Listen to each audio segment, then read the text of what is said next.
every war comes death and destruction. With every war comes changes to the existing political structures. And with every war comes changes to society, culture, and politics.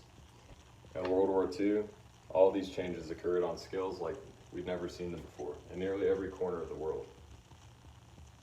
Cities were destroyed, people were killed, and from the ashes lay crippled societies like empty canvases at the feet of the remaining powers. World War II resulted in an entirely new global order and led to an entirely new set of cultures. Today I'm going to begin with talking about the story of the two powers that rose above them all after the war, one of which we live in today. The United States and the USSR were propelled into positions of power following the war as members of the Allied forces, the victors of World War II. According to National Geographic, what followed was a dangerous struggle for supremacy between two superpowers, the US and USSR. Russia during the war experienced great losses and casualties, but they also experienced a great recovery. The ambitious leadership of Joseph Stalin, along with a lot of the political ground that was gained as victors of the war, led to a lot of recovery. The United States became arguably the most powerful country on the planet. Today we take that to be commonplace. Most of us have lived our whole lives arguably with the United States being the most powerful country on earth, but it was not always that way.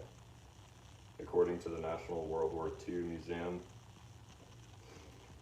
leading status as a global power was not an ambition of American politicians before the war. With this new power in America came a new way of life, one that we seem to find more commonplace today. We think of it as normal. U.S. citizens experienced extreme wealth following the war. Much of this was due to our prowess as a manufacturing superpower on a global scale.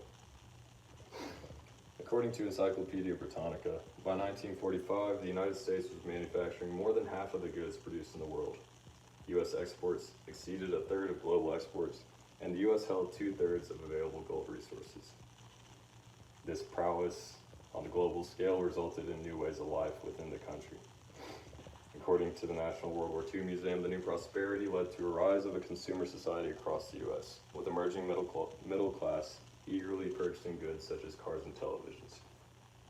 Cars and televisions, commonplace today, were extremely rare commodities. Well, not extremely rare, but they were commodities that were usually reserved to the upper class in most places in the world. In the United States, the working class, as National World War II Museum says, would eagerly purchase these things. Now, as Americans prospered, the United States was eager to spread its influence throughout the world, and so was Russia. Death and destruction following the war made societies vulnerable to these powers. In Europe, the Eastern Bloc was the name given to much of Eastern Europe that was influenced by the Soviet Union under Joseph Stalin. These allies of the Soviet Union acted as physical barriers from the West and the UN. They also provided a lot of resources to the USSR. The Marshall Plan was the United States' financial investment in Western European countries. As the United States invested in these economies and improved life in these parts of the world, we gained allies and ideologically similar allies at that. Meanwhile, in Asia, China, shortly after the war, underwent a communist revolution and became an extremely powerful ally to the USSR. The United States was heavily influencing Japan's culture and economy and politics. Following punishment and reform, efforts to revamp Japan's economy occurred, and Japan even became the primary supplier of goods to the Korean War, where the UN faced the USSR essentially in the civil war in Korea to stop the spread of communism.